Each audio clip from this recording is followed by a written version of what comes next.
ជំរាបសួរពុកម៉ែបងប្អូនថ្ងៃនេះគឺនាងខ្ញុំមានទំពាំងបាយជូរព្រៃដើម្បីយកមកបង្ហាញបងប្អូនទាំងអស់គ្នាឲ្យបានដឹងចាឥឡូវនេះគឺនាងខ្ញុំចាប់ផ្ដើមធ្វើទំពាំងបាយជូរចាព្រៃដើម្បីយើងត្រាំទុកធ្វើជាថ្នាំញ៉ាំណាចាហើយឥឡូវហ្នឹងគឺដោយសារនាងខ្ញុំពាក់ថងហ្នឹងបងប្អូនដោយសារទំពាំងបាយជូរព្រៃគឺវាមានរោមគឺវាល្មាស់ណាអញ្ចឹងតើបងប្អូនទាំងអស់គ្នាពាក់ស្រោមចាមានស្រោមដៃពាក់ស្រោមដៃទៅតែដោយសារនាងខ្ញុំយប់ហើយ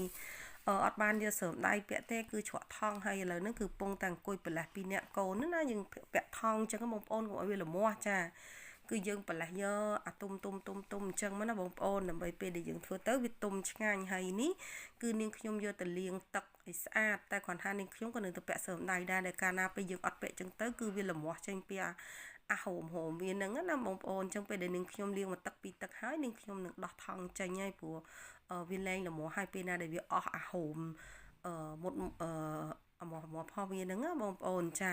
អញ្ចឹងនិយាយទៅគឺបងប្អូនធ្វើម៉េចលាងសម្អាតឲ្យបានស្អាតជាមួយនឹងទឹកយើងហ្នឹងណាលាងនិយាយទៅបងប្អូនលាង5 6ទឹកក៏បានដែរធ្វើម៉េចនិយាយទៅដែលយើងគិតថាវាស្អាតណាបងប្អូនជ្រូកទៅជ្រូកមកជ្រូកទៅជ្រូកមកអញ្ចឹងណាពេលដែលវាអស់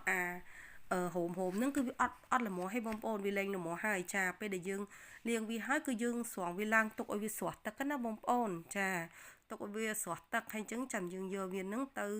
ប្រឡាក់ជាមួយនឹងស្ករហ្នឹងហើយបងប្អូនហ្នឹងគឺលាងឲ្យស្អាតហើយបងប្អូនឃើញទេចាឡើងឆ្វាំងតែម្ដងគឺយើងលាងឲ្យស្អាតហើយយើងទុកចិត្តថាយើងលាងឲ្យស្អាតណាបងប្អូនគឺយើងធ្វើញ៉ាំខ្លួនឯងអញ្ចឹងគឺយើងត្រូវតែប្រកាសក្នុងចិត្តថារបស់ដែលយើងធ្វើទៅមានអនាម័យចាឥឡូវហ្នឹងគឺនាងខ្ញុំដាក់ម្ដងបន្តិចបងប្អូនគឺយើងមកលាយស្ករសណាលាយស្ករសនាងខ្ញុំអត់បានទិញស្ករអំពៅទេដោយសារវាយប់ហើយណាមួយនាងខ្ញុំអត់ចង់ទុកយូរដើម្បីខ្លាចវាខូចគុណភាពចាអញ្ចឹងគឺនាងខ្ញុំលាយបានម្ដងបន្តិចនាងខ្ញុំចាក់បន្ថែមទៀតហើយក៏នាងខ្ញុំចាក់ស្ករសបញ្ចូលបន្ថែមទៀតហើយរីឯស្ករសបងប្អូនចង់ផ្អែមខ្លាំងក៏ដាក់ច្រើនទៅតែសម្រាប់នាងខ្ញុំដាក់តែល្មមដើម្បីយើងប្រឡាក់ទំពាំងបាយជូរនឹងឲ្យវាចូលជាតិទៅណាបងប្អូនចាហើយទំពាំងបាយជូរព្រៃកាលណាយើងញ៉ាំវាធម្មតាវាធ្វើឲ្យយើងរៀងរមាស់កតែវាអត់មានបញ្ហាអីទេបងប្អូនហើយសម្រាប់ទំពាំងបាយជូរព្រៃគឺវាមានអត្ថប្រយោជន៍ដល់សុខភាពច្រើនមែនទែន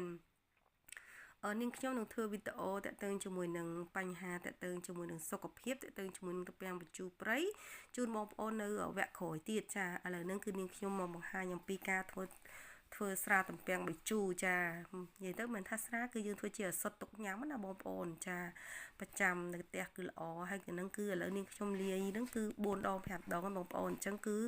ទំពាំងបាយជូរយើងគឺយើងលាយឲ្យអស់ហើយចានិយាយទៅគឺយើងអត់មានអីប្រវែបងប្អូនគ្រាន់តែលាងទឹកឲ្យស្អាតទុកឲ្យទឹកឲ្យរៀងស្រស់ទឹកទៅ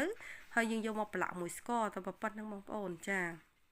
ហើយយើងរកកន្លមួយស្អាតណាបងប្អូនយើងរកកន្លមួយស្អាតដើម្បីយើងដាក់អាទំពាំងបាយជូរយើងដែលយើងប្រឡាក់ហើយចូលទៅក្នុងកន្លយើងណាបងប្អូនចាឥឡូវហ្នឹងគឺយើងបានត្រៀមកន្លរួចជាស្រេចចាហើយអស់ហើយលេងបងប្អូនអញ្ចឹងគឺយើងបានយកទំពាំងបាយជូរយើងហ្នឹងគឺយើងបានប្រឡាក់ហើយមកសំរុំហ្នឹងគឺយើងយកវាមកដាក់នៅក្នុងកន្លចាកន្លហ្នឹងគឺកន្លថ្មបងប្អូនគឺវារក្សាទុកបានល្អហើយសម្រាប់ទំពាំងបាយជូរនេះបងប្អូនទុកតែមួយថ្ងៃពីរថ្ងៃទៅគឺតែមួយយប់ហ្នឹងគឺវាចាប់ផ្ដើមលាយស្ករហើយវាចេញពណ៌ពីទំពាំងបាយជូរហ្នឹងមកគឺ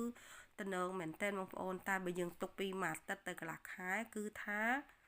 ឈ្ងុយហ្មងបងប្អូនឈ្ងុយហើយឆ្ងាញ់ទៀតហ្នឹងហើយពីមុននាងខ្ញុំធ្លាប់ត្រាំស្រាតែត្រាំអត់ដែរបានញ៉ាំទេបងប្អូនអើយ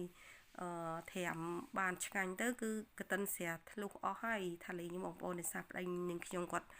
យកញ៉ាំអញ្ចឹងនាងខ្ញុំអត់ដែរបានញ៉ាំទេឥឡូវលើកហ្នឹងគឺថាសម្រាប់ត្រាំជាមួយស្ករសចាអញ្ចឹងទំពាំង